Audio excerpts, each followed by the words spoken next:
Please do like, share and subscribe the YouTube channel. करायची तर ती एक वाडा संस्कृती एक काय म्हणतात गल्ली आणि अंगण संस्कृती मला आठवली जशी की आता आपली ही फ्लॅट संस्कृती आहे सोसायटी संस्कृती आहे तर तशी ही आपली डिजिटल संस्कृती तर ह्या कोरोनाच्या काळामध्ये आपल्याला जरी हे छान आपण पॉझिटिव्हली घेतलेलं आहे खूप जणांनी पॉझिटिव्हली घेतलं खूप जण सावरतायत आता ह्याच्यातून पण खरंच हे सगळीकडे असंच आहे का तर ह्याचं जर आपण एक मनाला विचारलं किंवा आजूबाजूला जर निरीक्षण केलं तर खरंच नाहीये की प्रत्येक जण सावरलं नाहीये किंवा सावरत होतं असंच नाहीये खूप जणांनी खूप मोठे मोठे प्रॉब्लेम शेअर केले तर तीच एक छोटीशी भावना अगदी छोट्या गावातली छोट्या गावामध्ये शिक्षिका म्हणून आहेत आपल्या मैत्रिणी आहेत लाटणे म्हणून तर त्यांनी अगदी जवळून पाहिली ती त्या घरून शिकवायच्या आणि तेव्हा त्यांच्या स्टुडंट्सला विद्यार्थ्यांना काही प्रॉब्लेम्स आले तर त्या प्रॉब्लेम्स त्यांनी त्यांच्या कवितेतून आपल्या बरोबर शेअर केलेले आहेत तर त्यांनी आपल्याला व्हिडिओ पाठवलेला आहे त्यांचा तर मी तो व्हिडिओ शेअर करते त्यांची ही कोरोनाच्या काळातली ही आपली भावना आपण ऐकूया तर मी आता व्हिडिओ शेअर करते त्यांचं नाव आहे ज्योती लाटणे सौ ज्योती लाटणे यांचा व्हिडिओ आहे तो तर त्यांनी त्यांच्या कवितेतून अगदी म्हणजे कोरोनाच्या काळामध्ये ऑनलाईन क्लासेस असायचे तर ऑनलाईन हा शब्दच खूप जणांना माहित नव्हता या खेड्यागावामध्ये हे ऑनलाईन काय असतं मोबाईल म्हणजे फक्त कॉल घेऊ शकतो आपण कोणाशी तरी परगावी बोलू शकतो हा कॉन्सेप्ट होता किंवा एखादा मेसेज येतो आपल्याला एमर्जन्सी शेतकऱ्यांना जसं आता मेसेज येतात की मोसम चांगला नाहीये आता तुम्ही पेरणी करा तुमची मातीची आपण टेस्ट करू वगैरे पण हे कोरोनाच्या काळामध्ये अचानक त्यांना आलं की ऑनलाईन तुम्हाला लेक्चर्स अटेंड करायचे तर हा शब्दच खूप भयानक होता त्यांच्यासाठी तो समजण्यासाठीच खूप वेळ गेला होता तर तो समजता समजता त्यांना ती मुलांची जी सोय करावी लागली आणि ती खरंच करावी लागते का आणि त्याच्यासाठी लागणारं इंटरनेट त्याच्यासाठी लागणारं ते काय ऑनलाईन शब्द आणि ती सोय सगळी की माझा मुलगा दिसणार आहे तर त्याला बॅकग्राऊंड पण चांगलं पाहिजे छान दिसलं पाहिजे त्याला इंटरनेट कनेक्शन आलं पाहिजे हे सगळ्या गोष्टी त्या कवितेमध्ये आहेत त्या खेड्यागावात छोट्याशा गावात किंवा इव्हन मी तर आपल्या इथं पुण्यामध्ये पिंपरी चिंचवडच्या आजूबाजूच्या एरियामध्ये पण हे प्रॉब्लेम्स पाहिलेत की काही मुलं थैल्या विकतायत आणि त्याच्यातून पैसे कमवतायत आणि इंटरनेट पॅकेज घ्यायचंय मॅडम आम्हाला आमची ही डस्टबिन बॅग घ्या तुम्ही विकत तर आम्ही सरकारी शाळेत शिकतो आमचे टीचर्स घरून शिकवतात तर टीचर्सला सुद्धा प्रॉब्लेम होते की इंटरनेट पॅकेज आपल्याला करायचं आहे तर ही कविता आपण ऐकूया सगळेजण सौ ज्योती लाटणे यांची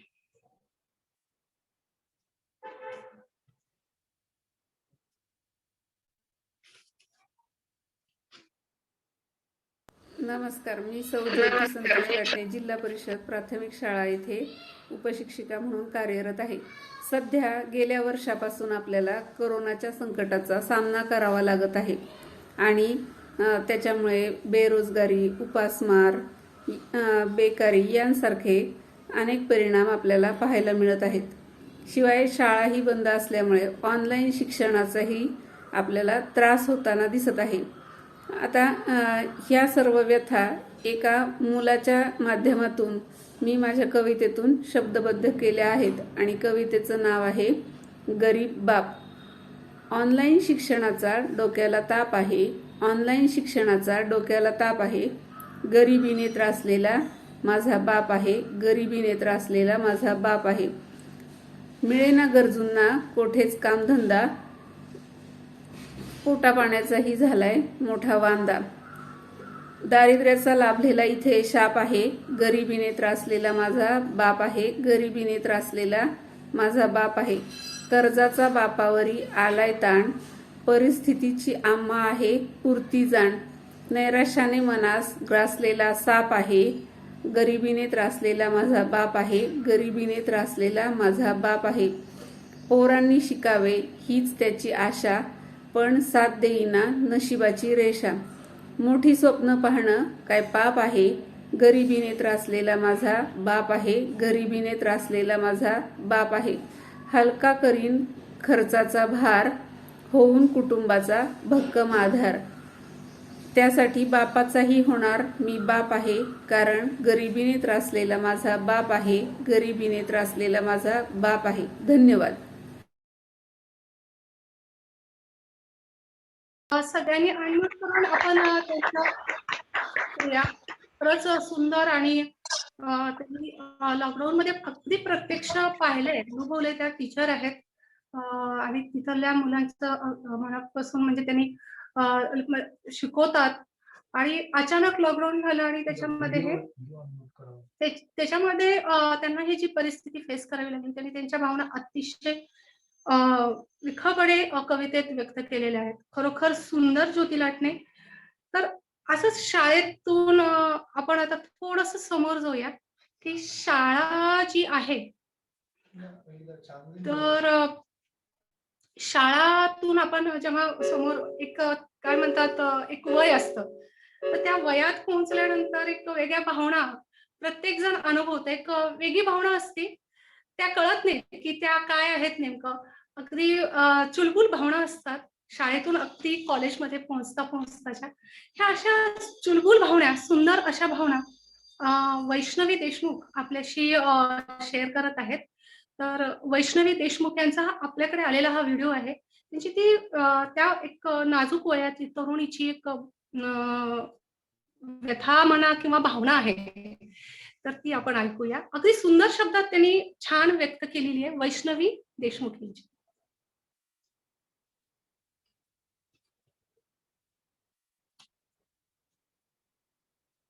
असेल एक 16-17 वर्षाची मुलगी, नुकतंच 10वी संपून 11वीला कॉलेजमध्ये ॲडमिशन घेतलेलं आहे. नवीन कॉलेज, नवीन मित्रमैत्रिणी, कवळं वय, याच्यामध्ये नको त्या गोष्टीला भाळून प्रेमात पडतात. कोवळं वयामुळे कळतही असतं चुकतोय, पण तरीही त्याच मार्गाला जाणार आहे. अशीच एक मुलगी, जिला कळत होतं की आपण चुकतोय, तरीही ती कोणत्या सिच्युएशनमधून जाते ते तिने छोट्याशा एका कवितेतून सांगितलं आहे. ती कविता मी तुम्हाला सांगते. माझं मन तुझ्याकडे वळतंय, माझं मन तुझ्याकडे वळतंय हे मला कळतंय. प्रयत्न करते स्वतःला सावरायचा, प्रयत्न करते स्वतःला सावरायचा, पण पुन्हा तिथेच काहीतरी चुकतंय. नीट रस्ता बाजूला ठेवून चुकीच्या वळणावरती वळतंय. माझं मन तुझ्याकडे वळतंय हे मला कळतंय. वेडच आहे मन माझं, वेडच आहे मन माझं, दुसरंच काहीतरी कळतंय. कितीही सांभाळलं तरी तुझ्याच मागे मागे फिरतंय. नाही म्हणता म्हणता तुझ्या आठवणीत रात्रभर जळतंय. माझं मन तुझ्याकडे वळतंय हे मला कळतंय. ठरवलं ठरवलं किती वेळा नाही तुला भेटायचं, बोलायचंही नाही, पण ते ना जमतंय. कारण ते नेहमी तुझ्या निस्वार्थ सोबतीवर भाळतंय. माझं मन तुझ्याकडे वळतंय हे मला कळतंय. माझं मन तुझ्याकडे वळतंय हे मला कळतंय.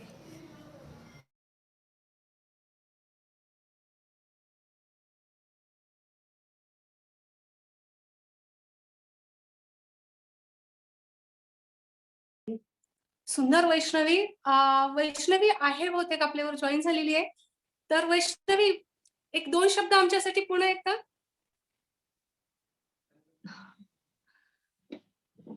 हॅलो.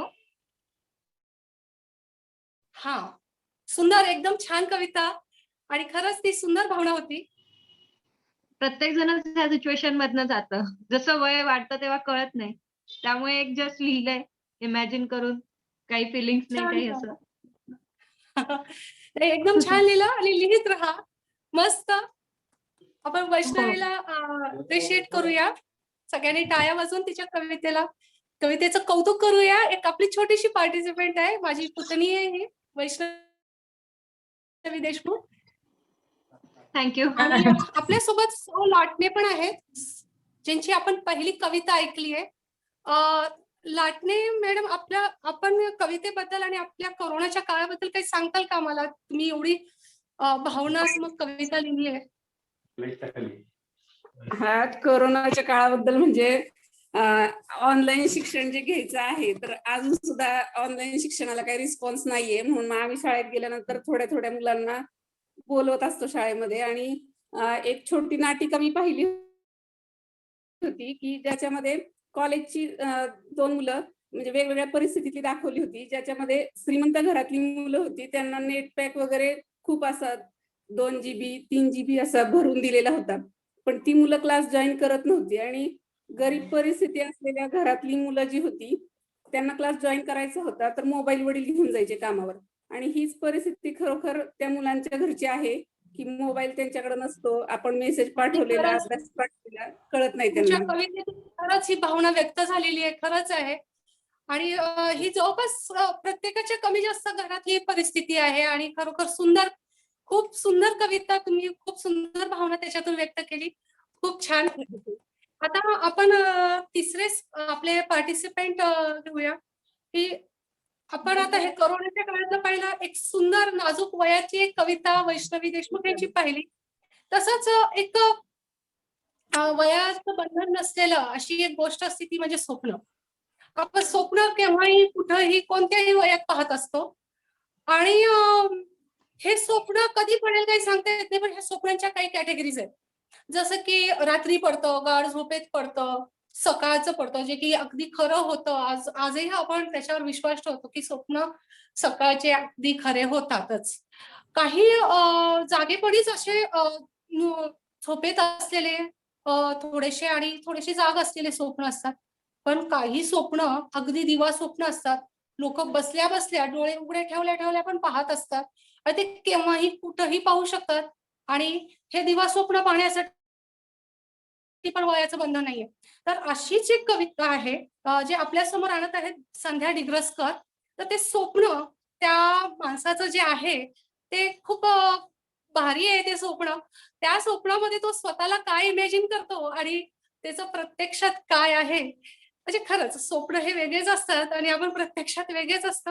तर संध्या डिग्रसकर यांचा आपल्याकडे एक व्हिडिओ आलेला आहे त्या स्वप्न कवितेचा. तर ते मी व्हिडिओ शेअर करते आपल्या बरोबर. स्वप्न कविता.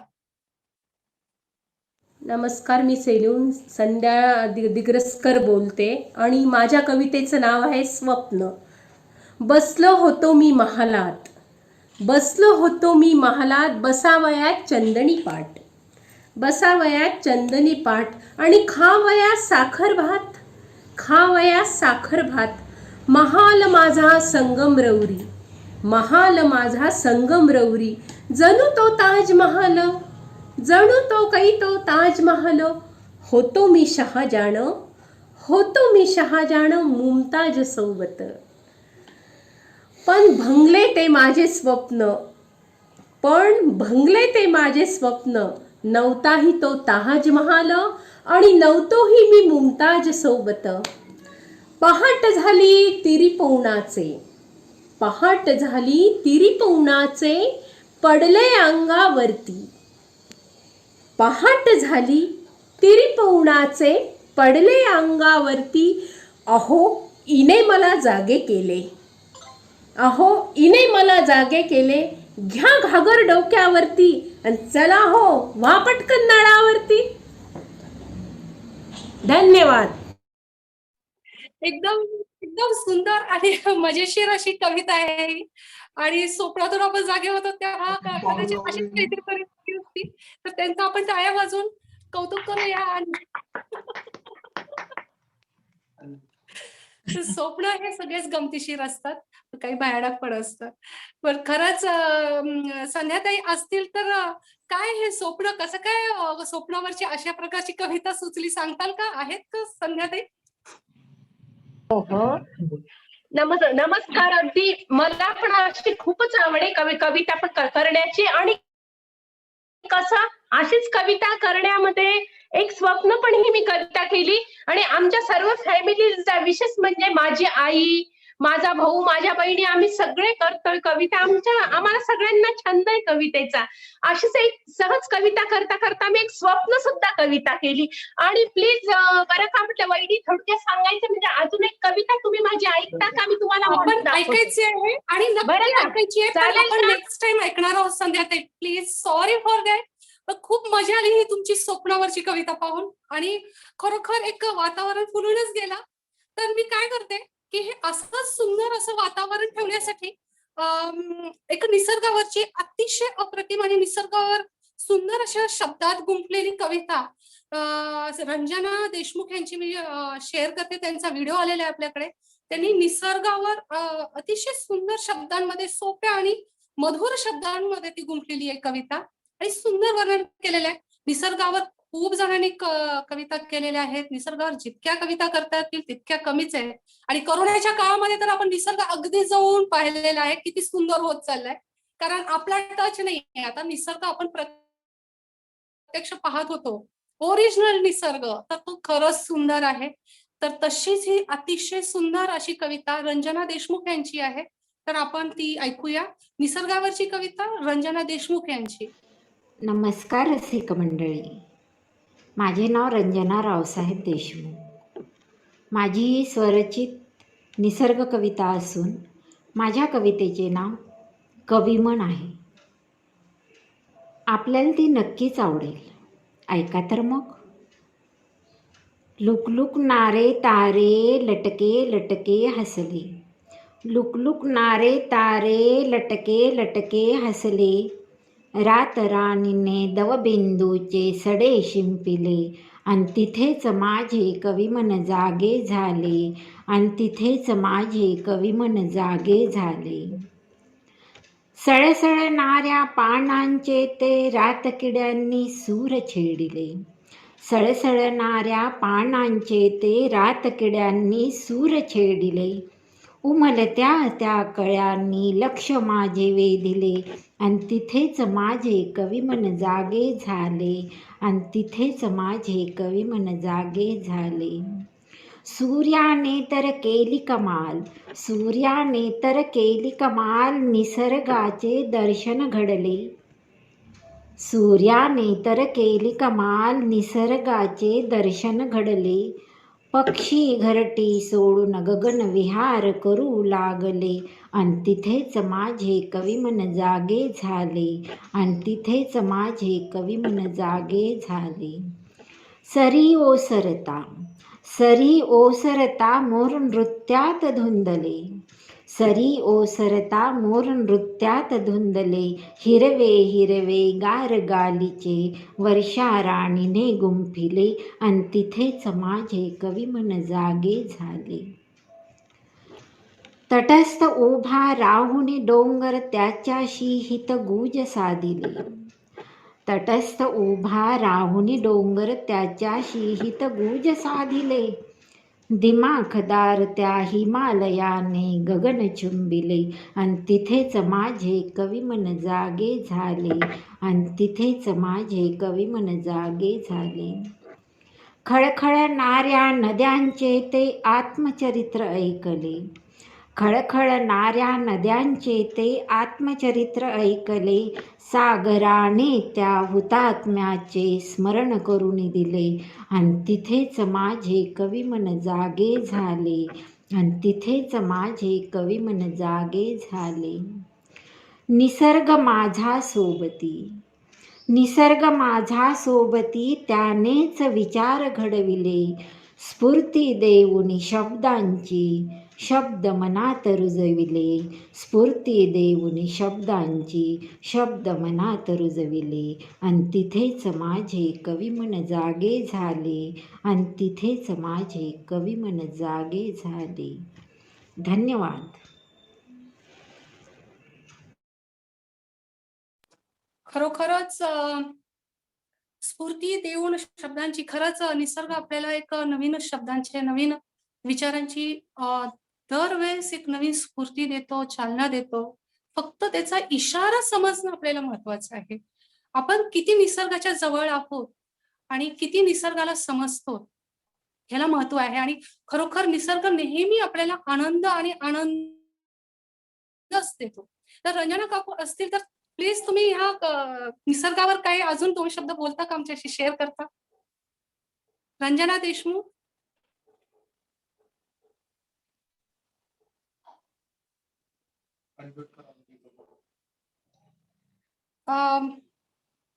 बहुतेक ते जॉईन नाहीयेत.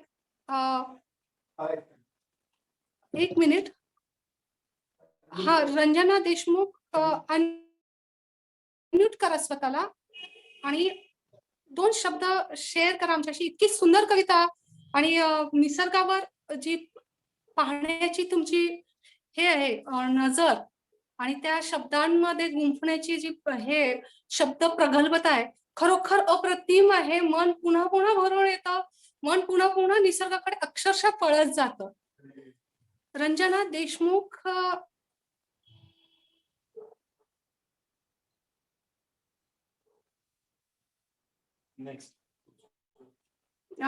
बहुतेक त्या कनेक्ट होऊ शकत नाहीये.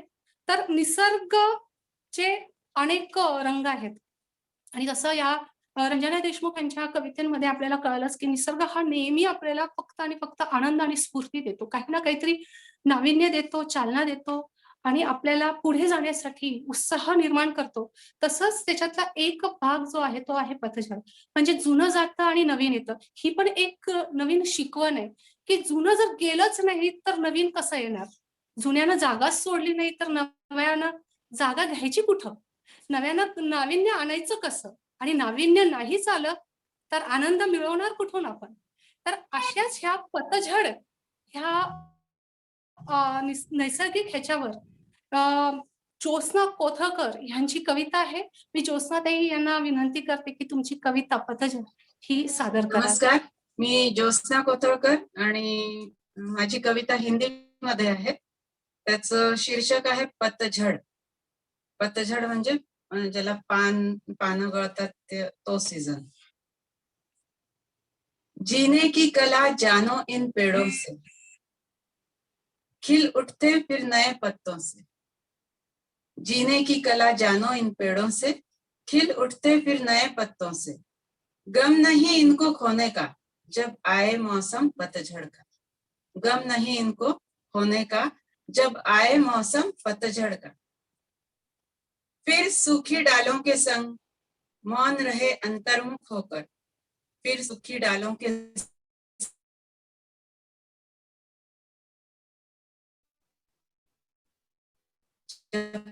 पतझड़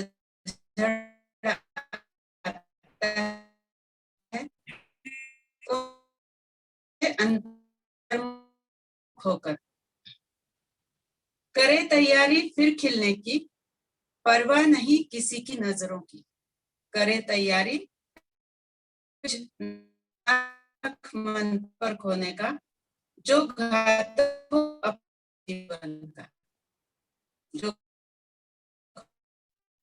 अपने ही जीवन का. बसंत आगमन. अप्रतिम आणि खरोखर पतझडचं एक सुंदर वर्णन केलंय ज्योत्स्नाताई तुम्ही कि चले गए सो चले गए, आने वाले का स्वागत कर. जो पतझड में पतझड मध्ये जे आपलं स्थैर्य राखून ठेवतं आणि स्वतःचा संयम राखून ठेवतो तोच वसंत ऋतूचं स्वागत करू शकतो. असा हा निसर्ग इतका जवळ आहे आपल्या की तो पावलोपावली आपल्या जवळ असल्याने तो आपला मित्र आहे, एक आपला जवळचा सखा आहे आणि तो पावलोपावली आपल्याला छान गोष्टी आणि संदेश देत असतो. जसे की आपले रोजचे मित्र पण असतात. रोज आपल्याला एक नवीन मित्र मैत्री जमत असतात. कोणते घनिष्ठ होत असतात, कोणी विसरले जातात, कोणी आठवणीत राहून जातात आणि त्या काही मैत्रिणींची तर आठवण अशी असती की ती आपल्या अखेरपर्यंत सोबत असती. जरी मैत्रिणींना मैत्रीला किंवा त्या व्यक्तीला आपण भेटू शकलो नाही तर त्याचं एक वाक्य, त्याचं वागणं, त्यांना केलेली आपल्याला मदत ही आपल्या लक्षात राहून जाते. ही अशी मैत्री जी निसर्गाशी असो अथवा कोणाशी असो लहानपणापासून आपल्या सोबत असते. अशा ह्या मैत्री ह्या गोड आणि सुंदर नात्यावर मयुरा देशमुख यांची कविता आहे. तर डॉक्टर मयुरा देशमुख मी तुम्हाला विनंती करते की तुमची मैत्रीवरची कविता आमच्या समोर सादर करावी. खूप खूप धन्यवाद मिसेस मधुरा देशमुख. आता मी जी कविता म्हणणार आहे ते शब्द माझे नाही आहेत, पण कविता एका मित्रासाठी काका सुधाकर बुगदाणे यांचं मागच्या महिन्यामध्ये देहावसान झालं.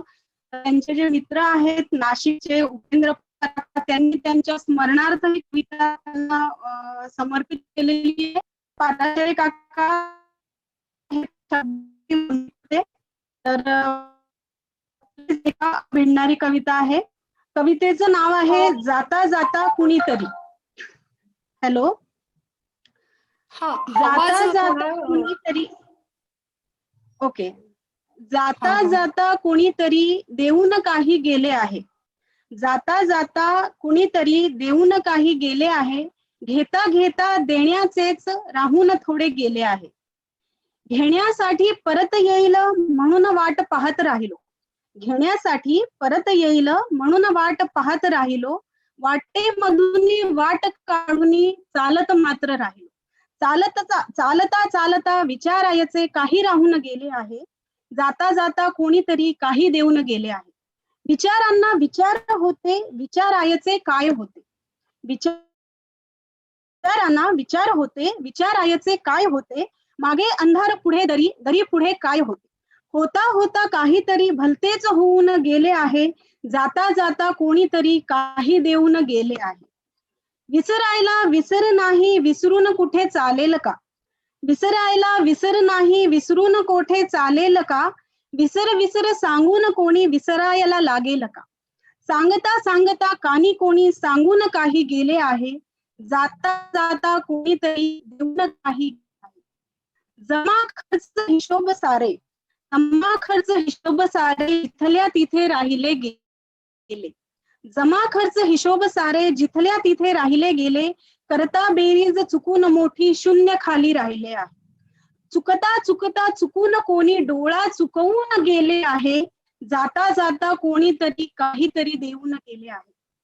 म्हणतो येऊनी, म्हणतो येऊनी तिथे देईल तुझ्यापासून परत घेईल. म्हणतो देऊनी परत येईल तुझ्यापासून परत घेईल. देता मधला वेळ मात्र थोडा कुणी घेईल.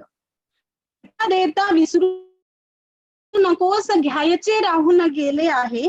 जाता जाता कोणीतरी काही घेईल. जखमेची ती जाण होती. जखमेवरच्या खपलीलाही जखमेची ती जाण होती. खपली सांगते जखमेलाही मलाही कधी जखम होती. जपता जपता जखमेलाही जपून कोणी ठेवले आहे. जाता जाता कोणीतरी देऊन काही गेले आहे. एक वेळ अशी येईल, एक वेळ अशी येईल काळ काही देऊन जाईल. एक वेळ अशी येईल काळ काही देऊन जाईल. भेटीलाही आपुल्या हसून लाजून सुखाची बोवळ येईल. हसता हसता जगण्याचे शिकवून कोणी गेले आहे. जाता जाता कोणीतरी देऊन काही गेले आहे. जाता जाता कोणीतरी देऊन काही गेले आहे. खूप खूप धन्यवाद. अप्रतिम, खरंच सुंदर. ही कविता कोणाची आहे मयुरा? ही कविता लिहिली आहे नाशिकचे उपेंद्र पाराशरे काका. ते माझ्या काकांचे अगदी घनिष्ठ मित्र होते आहेत. तर त्यांची इतकी मैत्री होती की माझ्या काकांचं शिक्षण नाशिकला झालेलं असल्यामुळे ते त्यांचे वर्गमित्र होते. आणि मित्र मैत्रीण हा आपला आयुष्यातला असा अध्याय असतो की जो कधीही आपल्या हृदयाच्या एका कोपऱ्यात तो सतत वास्तव्य करत असतो. त्याच्यामुळे ते गेल्यानंतर अगदी 2 दिवसात त्यांनी कविता करून पाठवलेली आहे. ही त्यांची श्रद्धांजली आहे. त्यांच्यासाठी आपण श्रद्धांजली अर्पित करूया आणि त्यांच्या मैत्रीसाठी टाळ्या वाजवूया आपण. आणि मयुरा देशमुख यांनी ही कविता खूप सुंदर पद्धतीने सादर केली. त्यांच्यासाठी सुद्धा टाळ्या मनापासून. ती खरंच कविता खूपच सुंदर आहे आणि त्याच्यातले शब्द अगदी तुम्ही छान वेचलेत की काही दिलं काही नसतं, काही जमा खर्च काही राहत नसतं, शून्य राहत असतं. राहते ते 2 गोड शब्द आणि दिलेली सुंदर अशी साथ, तीच आयुष्यभर पुरणारी असते आणि तीच खरी मैत्री असते. ती भले मग कोणत्या वयाची कोणाशी असो, अगदी निसर्ग असो, मनुष्य असो किंवा कोणत्याही वयाची असो. अप्रतिम, सुंदर. तर अशाच आपल्या कवितेचा कार्यक्रम हा खूप छान रंगलेला आहे.